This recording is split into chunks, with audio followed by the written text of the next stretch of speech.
Сәлем достар, қалайсыздар? Сіздермен бірге Кореяда тұратын мен Құлтынай. Менің осыдан сәл алдыңғы видео жазбаларымды көрсеңіздер, мен Кореяда тұрып, мен ұққан, мен көрген кәріс халқының ұзақ өмір сүруінің құпиясының бірінші және екінші бөлімін шығарған болатынмын. Дәл сол бөлімдердегі сіздердің пікірлеріңізді, сіздердің кері байланыстарыңызды қараған кезде шынымды айтсам, менен бақытты адам болған жоқ. Себебі барлықтарыңыз мені қолдап жаттыңыздар, алғыстарыңызды айтып жаттыңыздар. Құлтынай, осындай пайдалы ақпаратыңа үлкен рахмет. Барып, қазір ғана міне аптекадан барып сатып алып жасап көріп жатырмын деген жандар да болды. Барлықтарыңызға алғысымды білдіремін. Сіздердің осындай қолдауларыңыздың арқасында Құлтынай Кореяда тұрып мен ұққан, мен көрген, мен ұғынған кәріс халқының ұзақ өмір сүруінің құпиясының 3-ші бөлімін сіздерге алып келдім. Бірінші, екінші бөлімінде сіздерге физикалық тұрғыда кәрістер қалай денсаулығын күтеді, қалай ұзақ өмір сүреді, соны айтқан болсам, ал 3-ші бөлімінде сіздерге үйден шықпай-ақ, бір тиын ақша жұмсамай-ақ қалай денсаулықты күтуге болады, қалай ұзақ өмір сүруге болады, осы жайында сіздерге айтатын боламын. Қазіргі заманда 21 ғасырда кім ер бала болсын, қыз бала демесін, барлығымыз стресске толы заманда өмір сүріп жатырмыз, шыны керек. Кәрістерде тағы бір сөз бар.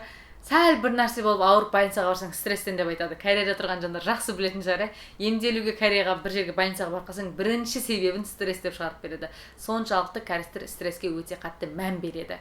Бұрындары Кореяда болмасын, басқа елде болмасын, ең бірінші психолог маманға барып кеңес алып жатыр екен, немесе сондай бір больницаға барып емделіп жатыр екен десе, ол жындыханаға барыпты, ол жынды екен деп айтып, ол жынды болып қапты деп айтып жатады екен. Бұрынғы заманда кәрістері жындыны былай келтіреді. Ол жынды болып қалған, ол есі ауысып қалған деп.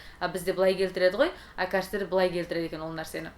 Жынды болып қалған, есі ауысып қалған деп. Ал қазір ондай емес. Қазіргі заманда Кореяда бұлар сәл бір нәрсе болса, психологтың көмегіне жүгінетін заман болған. Сәл кішкентай бір оқиға болса да, басқа болса да, психологқа жүгіріп барып, сол жерден көмек алып, сол жерден кеңес алып, ары қарай өмірлерін сүріп жатады.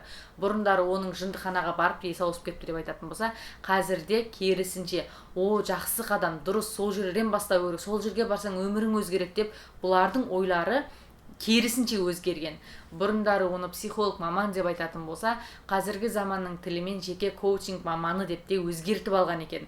Тіпті бір қызық айтайын, кәрістердің бала шағасы да, яғни өздерінің бала шағасында дәл осы жеке коучинг мамандарға апарып, психолог мамандарға апарып кеңес алады екен. Бірінші кезде жынды ма деп ойлайтын, менде қасында ата-аналар бар ғой, солардан сұраймыз.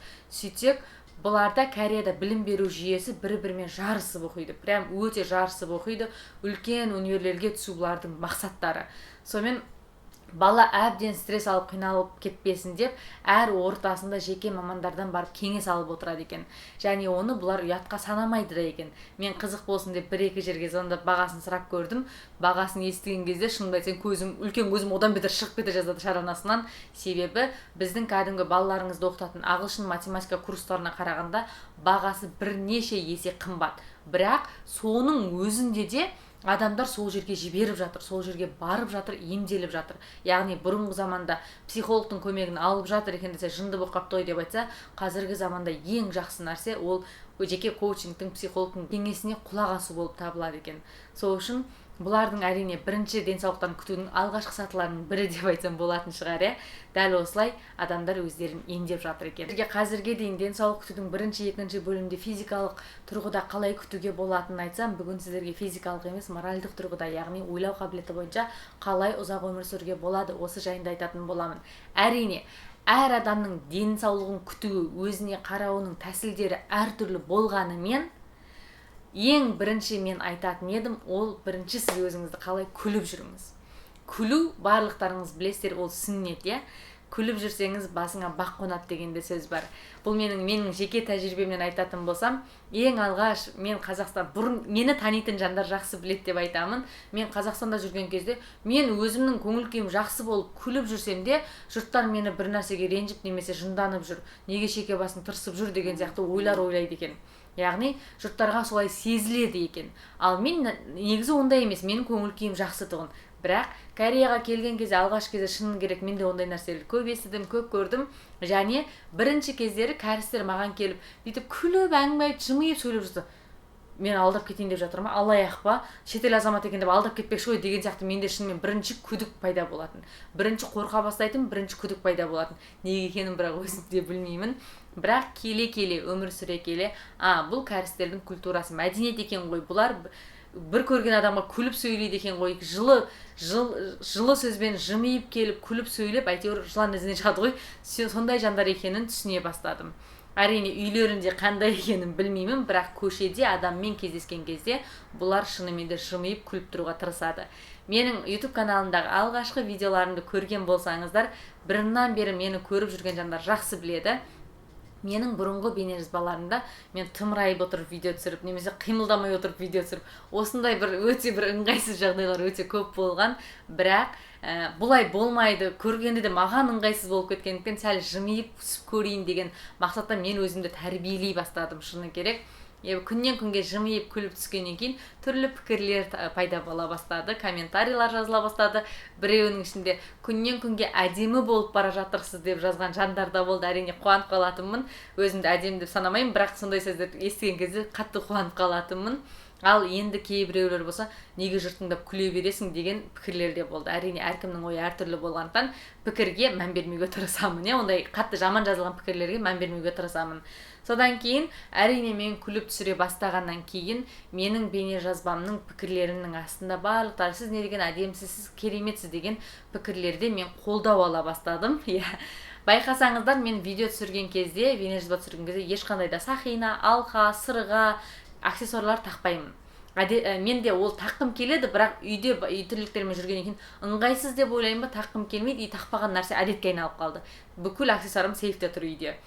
Ол кәдімгідей менде әдетке айналып қалған, және кейбіреулеріңіз бар пікірде сұрап жатасыздар, сақинаң да жоқ па, не сырғаң да жоқ па деді. Барлығы бар, просто әдетке айналмағандықтан тақпауға тырысамын. Және де қарасаңыздар, мен видео түсірген кезде көп боянбауға тырысамын. Бар боянғаным, сол көзімді туш жаққаным, кушон жаққаным болмаса, көп бояна бермеймін. Боянғым келеді, бірақ бояна алмаймын. Егер мен бояна алсам, точно боянып шығатын едім.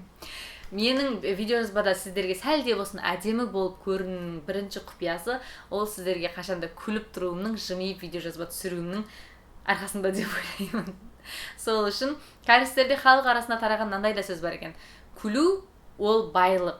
Күлу ол мен бақытты болғандықтан күлмеймін, күліп өзіме бақытты өмір жасап аламын деген сияқты өздерінің сөздері де бар екен. Бізде де бар ғой, күлсең басыңа бақ қонады, күліп жүрсең, жымиып жүрсең басыңда бақ болады деген сияқты. Күліп жүріңіздер, күліп жүрсеңіздер, сіз ғана бақытты емес, сіздің айналаңыздың бәрі бақытты. Сіздің көзіңізге көрінген нәрсенің барлығы әдемі болып көрінеді. Ал сіз шеке басыңыз тырыстырып бүйтіп жүретін болсаңыз, сіздің жаныңызға жақсы адам жолауға да қорқады, және сіз өзіңізге жақсыларды тарта алмайтындай бір әрекет болатын шығар. Күліп жүрейік барлығымыз. Күліп жүрсеңіз, деніңіз сау болады. Жақсы нәрсе ойлауға тырысасыз деп айтатын едім. Екінші мен ұққан кәрістердің үй жағдайында ұзақ өмір сүру салттарының құпиясы, екінші құпиясы, ол әрине позитивті ойлау. Шындысың ба, оны мен де білем деп жатқан шығарсыздар, бірақ шынымен де мен қазір көріп жүрген жандардың ішінде позитивті ойлау, ол үлкен бір жауапкершілікпен қарайды кәрістер ол нәрсеге. Неге? Себебі қандай жағдай болмаса да, қандай не нәрсе тап болмаса да, жақсы жағын ойлауға тырысады. Біреу мысалы қатты ауыр қапты, емделсе жазылады ғой, тағы бір нәрсе қапты, былай болса, әйтеуір жақсы нәрсені бірінші айтады, жаман нәрсені бірінші айтпайды, жақсы нәрсені бірінші айтуға тырысады. Әрине барлығы 100% олай деп айтпаймын, адамның да адамы бар, неше түрлі жандар бар, сол үшін кәрістердің бәрі ондай емес, ондай деп айтпаймын, бірақ көп жағдайда позитивті ойлауға тырысып жатады. Яғни кәрістер жаңа мен айтып кеткендей, бұлар кішкентай кезінен, бала кездерінен физикалық денсаулық күту, оны уже олар денелеріне сіңдіріп алған. Денсаулық күту керек, емделу керек, қаралу керек, тексерілу керек, көкөніс жеу керек, тіс тазалау керек. Бұлар кішкентай кезінен ол нәрсені біліп өскендіктен, өскеннен кейін де автоматты түрде өздері жасай береді. Қазір оған плюс ата-аналары бала шағасына қашанда позитивті ойла. күліп жүр деген қосымша тәрбиені қосып қойған.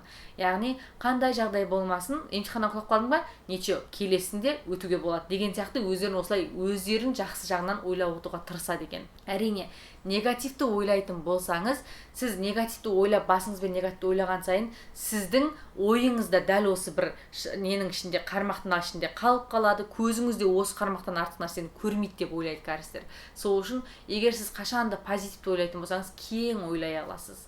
Және де қандай жағдай болмасын, Құдай сақтасын, Алла сақтасын, неше түрлі алда өмір сүріп неше түрлі нәрселер болады ғой, сондай жағдайлар кезде қатты ауырып қалған жағдай болса да, сағыңыз сынбайды. Өмірге беріліп кетпейсіз. Сағыңыз сынбайды, қиыншылыққа берілмейсіз. Қашанда жақсы нәрсе ойласаңыз, барлығы оңынан болады деп санайды екен кәрістер.